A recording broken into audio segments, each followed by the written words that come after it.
আপকা তো মনে হচ্ছে প্রধানমন্ত্রীর সাওয়াল। ওই শহরের থেকে যদি গাঁয়ের কোনো সাওয়াল পল বা কোনো মানুষ যদি বেড়াইতে আসে তো হেভি ভাব দেখাচ্ছিল, আর আমরা বেন্নের মতন পাশে পাশে ঘুরতনু আর ছায়া থাকি।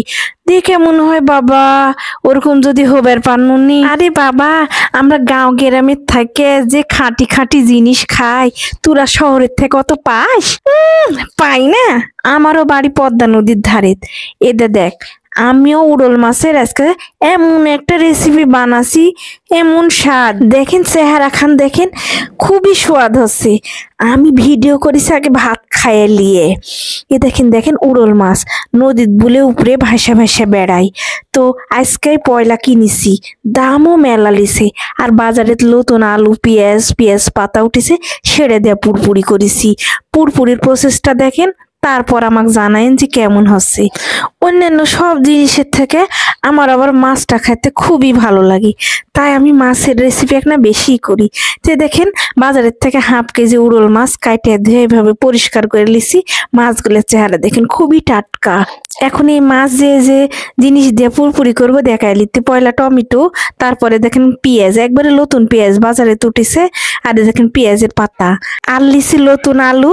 এ দেখেন নতুন আলু এরকম করে কাটে লিছি। আর লিছি ধনে পাতা। এখন কড়াইত পরিমাণ মতন সর্ষের তেল দিয়ে ওটি পেঁয়াজ ছাড়াই দিন। পেঁয়াজ গুলা সুন্দর করে লাড়ায় চাড়ে আড়াই লিব। আমার মনে হয় কি জানেন, যে কোনো আন্দাজ যদি এক না ধৈর্য ধরে লাড়ায় চাড়ে সময় নিয়ে আর এক না মনের আন্তরিকতা দিয়ে যদি রান্না যায় তাহলে হেভি স্বাদ লাগে। পাড়াপাড়ি করলে কোনো রান্নাই কিন্তু ভালো হয় না। এখন দিয়ে লিনু স্বাদ মতন নুন, তারপরে দিয়ে লিনু না হলদি, তারপরে দিয়ে দিনু ঝালের গুঁড়ে, তারপরে অল্প না আদা রসুন তারপর কাঁচামরিচ ছেড়ে দিনু। দিয়ে সুন্দর করে আবারও লাড়ে চাড়ে আড়াই লিব। দেখেন ভালোভাবে লাড়ে চাড়ে আমি কিন্তু মশলার সাথে এগুলা মিশিয়ে লিখতি। মিশালোর পর এখন ছেড়ে দিব নতুন আলু দিয়ে আবারও লাড়ে চাড়ে আরো সুন্দর করে মশলার সাথে মাখাই লিব। এবার ছেড়ে দিনু পেঁয়াজ পাতা দিয়ে আবারও লাড়ে চাড়ে এখন ঢেকে দিব। এখন সিদ্ধ হবে এই ফাঁকে আলু আর পেঁয়াজ পাতাটা। তো দেখেন ঢেকে দিনু। এই দুটি জিনিস সিদ্ধ হতে এনাও দেরি লাগে না। দেখেন সিদ্ধ প্রায় হয়ে গেছে। এখন দিয়ে দিব টমেটো যদি আগে দিয়ে দেন এনাও আলু সিদ্ধ হবে না, কচড়া থাকবে। তাই কিনে দেখেন এবারে টমেটো দেওয়ার পর আবারও লাড়াচাড়া ঢেকে দিব। দিয়ে টমেটোটা আবার এনা সিদ্ধ হলে এবারে দেখেন তলে ধরে গেছে, লাগা হয়ে গেছে। এখন আমি দিয়ে দিব টকবগে ফুটন্ত গরম পানি দিয়ে আবারও সুন্দর করে লাড়াচাড়া এখন আমি দিয়ে দিব সেই মাছগুলো। এই মাছগুলো খুবই নরম, এনা সিদ্ধ হলে গলে যাবে। তাই জন্য ভালো করে আস্তে আস্তে দিয়ে, বেশি লাড়াচাড়া করা যাবে না। তো তাই জন্য দেখেন আমি এভাবে সেট করে নিনু যেন ফাঁকে এভাবে চুন্নি ঢুকে না লাড়াচাড়া করা যায়। তো এবার ঢাকা দিয়ে একটা বলক তুলে নিব।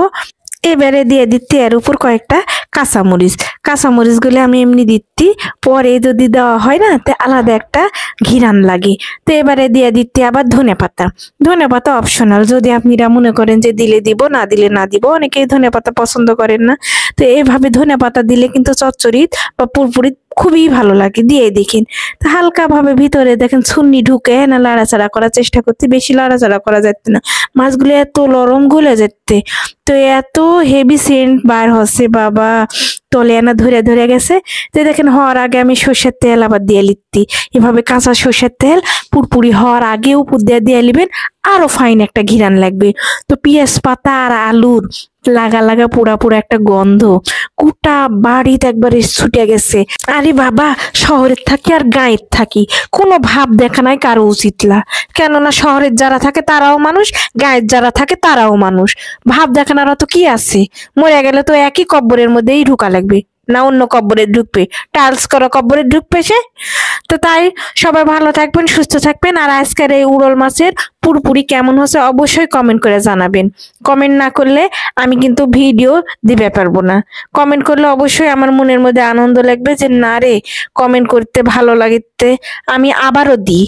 তো সবাই ভালো থাকবেন, সুস্থ থাকবেন, আমার জন্য দোয়া করবেন। ও আর একটা কথা, আমার চ্যানেলটা অবশ্যই একটা ফলো দিয়ে দিবেন, তাহলে নতুন ভিডিও যেটাই ছাড়বো অমনি দেখতে পাবেন। তো আল্লাহ হাফেজ।